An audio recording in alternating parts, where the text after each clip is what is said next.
Hi hello నమస్తే friends నేను వచ్చేసి మన అశోక్ లేలాండ్ వెహికల్ అయితే ఉంది కదా, అది హైదరాబాద్లో పోర్టర్లో పెట్టి నడపాలనుకుంటున్నాను. పోర్టర్లో మరి ఎర్నింగ్స్ ఎలా ఉంటే జర నాకైతే తెలియదు. ఎవరికైనా తెలిస్తే కామెంట్ చేయండి ఫ్రెండ్స్.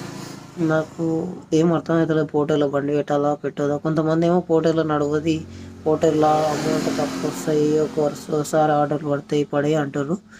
కాకపోతే కొంతమంది ఏమో మంచిగా చేసుకుంటే రోజు 2-3 వేలు వస్తాయి, మంచిగా ఉంటుంది, ఈఎంఐ వెళ్తుంది అంటాడు. ఒకడేమో ఈఎంఐ వెళ్ళదు, ఏమి వెళ్ళదు అని కావాల్సుకొని చెప్తారు. అసలు ఏం అర్థమవుతలేదు. ఎవరైనా పోర్టర్లో బండి నడిపించే వాళ్ళు ఉంటే నాకైతే జర కామెంట్లో చెప్పండి ఫ్రెండ్స్. నా పోర్టర్లో ఎర్నింగ్స్ ఎలా ఉంటాయి, ఆర్డర్లు పడతాయా.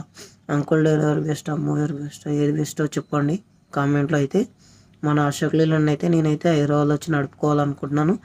అలాగే హైదరాబాద్లో బండి పెట్టుకున్నాను అనుకో, బండి వీడియోస్ పెట్టడం అవుతుంది, అలాగే బండి కిరాయిలు అవుతాయి. అలా అని ట్రై చేస్తున్నా. ఈ ఊళ్ళో మా విలేజ్లో ఉంటే బండి అమ్మాయి వెళ్ళట్లేదు. అలా అని ఎవరికైనా తెలిసి ఉంటే కామెంట్లో అయితే పెట్టండి. మళ్ళీ నెక్స్ట్ వీడియోలో అయితే కలుసుకుందాం.